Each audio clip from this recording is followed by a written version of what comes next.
नमस्कार किसान भाइयों, यदि आपकी धान की फसल इस समय 20 से 25 दिन या 30 दिन के आसपास की हो चुकी है और आपकी धान की फसल की ग्रोथ काफ़ी कम है, कल्ले काफ़ी कम हैं और फसल के अंदर पीलापन बहुत ज़्यादा मात्रा में है और साथ ही साथ आपकी जो धान की फसल है उसमें तना छेदक, पत्ती लपेटक और सुंडी लगी हुई है और आपने उसके अंदर बहुत सारी दवाइयों का प्रयोग किया है, बहुत सारे फर्टिलाइजर एवं खाद आप डाल चुके हैं, उसके बाद भी आपकी जो धान की फसल है वो अच्छे से ग्रोथ नहीं कर रही है और धान में फुटाव बहुत कम है और ग्रोथ भी अच्छे से नहीं हो पा रही है।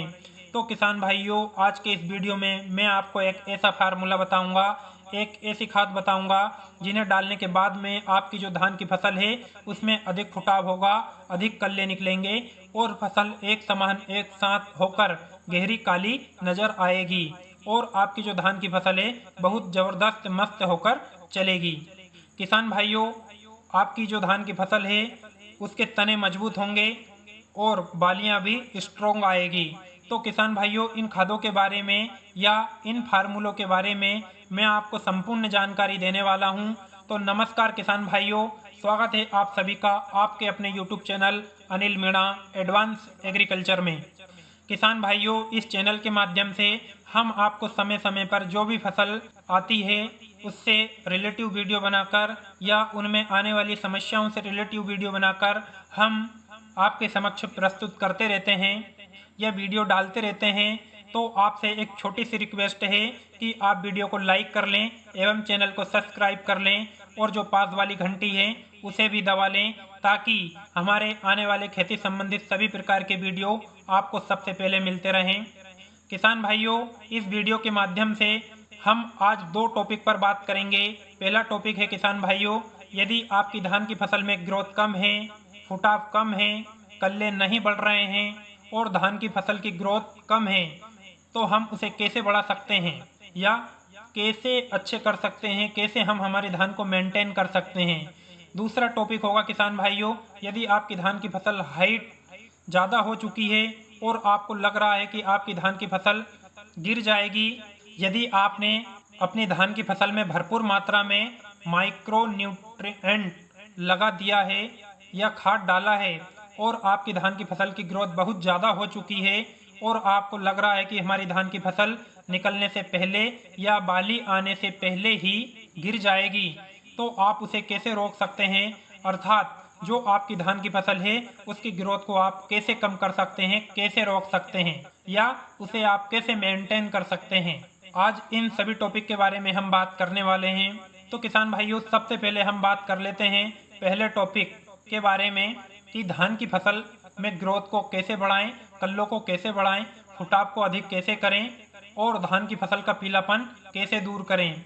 किसान भाइयों, यदि आपके खेत यानी धान की फसल में ग्रोथ कम है, कल्ले कम है, फुटाव कम है, तो किसान भाइयों इसके कुछ कारण हो सकते हैं या कुछ कमियां भी हो सकती हैं।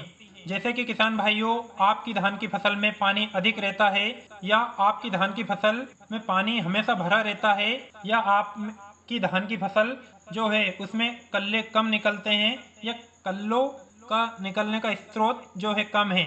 इन सभी का मुख्य कारण है किसान भाइयों, धान में पानी का ज़्यादा भरा रहना भी नुकसानदायक साबित होता है। तो इसके लिए किसान भाइयों हमें बीच बीच में सूखा छोड़ना है या यूं कहें कि धान की फसल का जो पानी है एक दो बार बीच बीच में निकाल के हमें ज़मीन को सूखा छोड़ना है। यदि आपकी धान की फसल बीच बीच में सूखा नहीं छोड़ पा रहे हैं या आप सूखा नहीं लगाते हैं तो आपकी धान की फसल में ग्रोथ कम रहेगी, फुटाव कम रहेगा। दूसरा, यदि आपने आपकी धान की फसल को कम पानी दिया है या कम पानी भरने की वजह से भी आपकी धान की फसल में कल्लों का विकास देखना कम मिल सकता है। इन सभी के कारण भी किसान भाइयों हमारी धान की फसल में पीलापन आ जाता है। तो इन दोनों बातों का आपको विशेष ध्यान रखना है।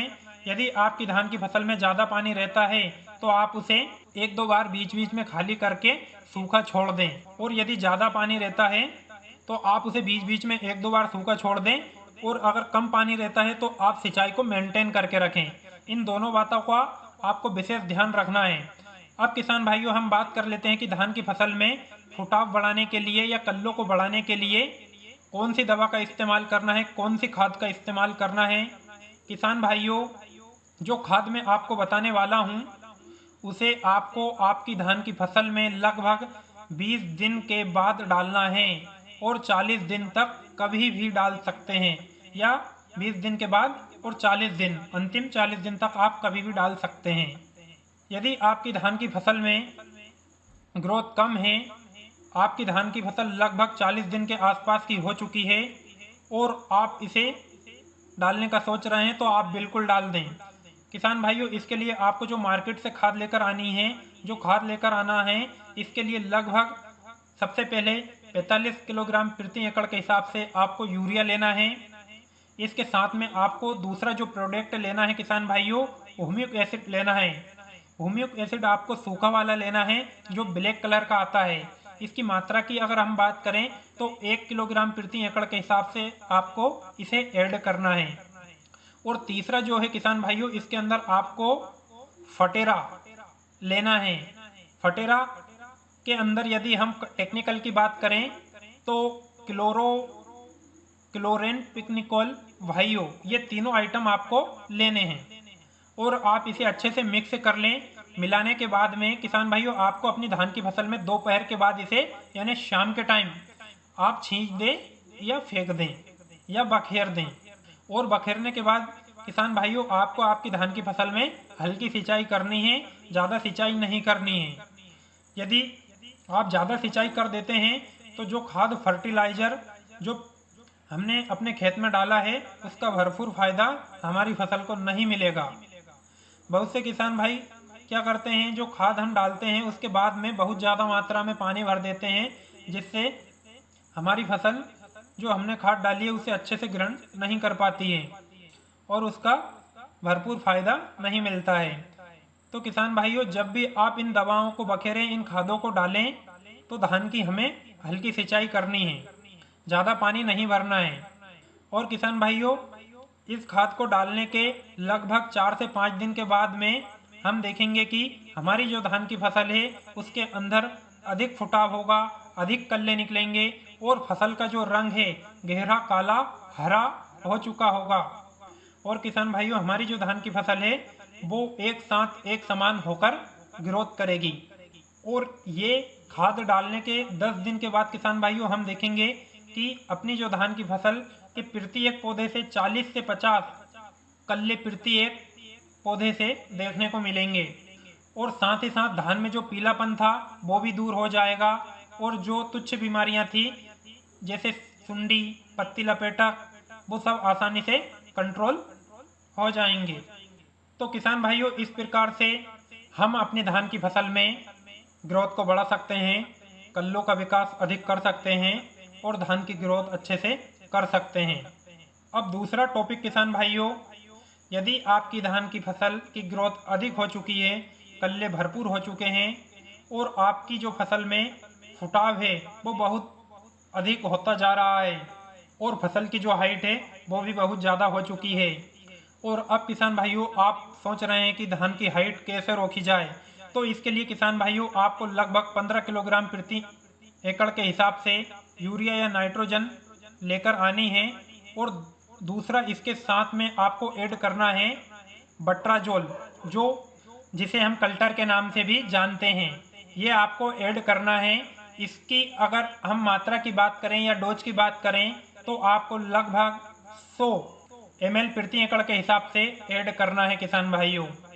इन दोनों को आप अच्छे से मिक्स कर लें और एक जगह एक साथ अच्छे से मिक्स करने के बाद में इसको आप अपनी धान के खेत में बखेर दें या फेंक दें। इसके बाद में किसान भाइयों आप अपनी धान की फसल में पानी लगा दें। पानी हल्की मात्रा में लगाना है, ज़्यादा पानी नहीं लगाना है। यदि ज़्यादा पानी लगाएंगे तो हमने जो दवाई डाली है, जो खाद डाला है, उसका असर फसल पर कम होगा और रिजल्ट कम मिलेंगे और जो फसल की ग्रोथ है वो नहीं रुकेगी। तो इसलिए किसान भाइयों आपको विशेष ध्यान रखना है, जब जब भी आप सिंचाई करें तो हल्की मात्रा में आप सिंचाई करें या कम से कम पानी लगाएं। किसान भाइयों, ये काम करने के बाद में आप लगभग 3 से 4 दिन या 5 दिन के बाद देखेंगे कि आपकी जो धान की फसल है एकदम काली हो चुकी होगी और उसकी जो हाइट है वो तुरंत रुक गई होगी। किसान भाइयों, जो आपने दवाई डाली है वो उसकी हाइट को रोकेगी, और जब उसकी हाइट रुकेगी किसान भाइयों, तो जो आपने खाद उसके अंदर पहले डाल रखे हैं वो ऊपर के जोर लगाएंगे। जो आपकी दवाई नीचे की जोर लगाएगी तो आपके जो पौधे हैं वो मोटे हो जाएंगे, तंदुरुस्त हो जाएंगे। जिसके बाद किसान भाइयों, आपकी धान की फसल में जो बालियां आएंगी वो मोटी आएंगी, लंबी आएंगी और दाने लंबे आएंगे। और किसान भाइयों, इस तरह हम हमारी फसल को गिरने से बचा लेंगे, क्योंकि किसान भाइयों ये सब चीज़ें डालने के बाद में पौधे मजबूत हो जाएंगे, तने मजबूत हो जाएंगे और आपकी जो धान की फसल है वो नहीं गिरेगी। तो इस प्रकार से किसान भाइयों हम अपनी धान की फसल की हाइट रोक सकते हैं। तो किसान भाइयों, इन दोनों ही कंडीशन के बारे में मैंने आपको बता दिया है। किसान भाइयों, यदि आपकी धान की फसल में ग्रोथ कम है, फुटाव कम है, कल्ले कम है, आपकी धान की फसल में पीलापन लगा हुआ है, तो आपको पहली वाली दवाई का इस्तेमाल करना है जो हमने पहले टॉपिक के बारे में बताया था। और यदि आपकी धान की फसल की ग्रोथ बहुत ज़्यादा हो चुकी है और आपको लग रहा है कि हमारी धान की फसल गिर जाएगी, तो आपको दूसरी वाली दवाई डालना है जो दूसरा कंटेंट हमने बताया था, अर्थात जो पेकल्ट्रा जल मैंने आपको बताया था, कल्टर, उसे आप इस्तेमाल करें। दोनों ही तरीके हमने आपको बता दिए हैं, दोनों ही कंडीशन आपने अच्छी तरह समझ ली होगी। और किसान भाइयों, आप समय समय पर अपनी धान की फसल का निरीक्षण करते रहें ताकि हमारी धान की फसल में आने वाली बीमारियों पर हम नज़र या उसकी परख कर सकें। तो उम्मीद करता हूं किसान भाइयों आपको जानकारी अच्छी लगी होगी। अगर वीडियो अच्छी लगी हो तो किसान भाइयों वीडियो को लाइक करें एवं चैनल को सब्सक्राइब करें, जिससे हमें भी एक मोटिवेशन मिलता रहे और आगे भी आप लोगों के लिए निरंतर ऐसी कारगर सिद्ध वीडियो लाते रहें। जय हिंद।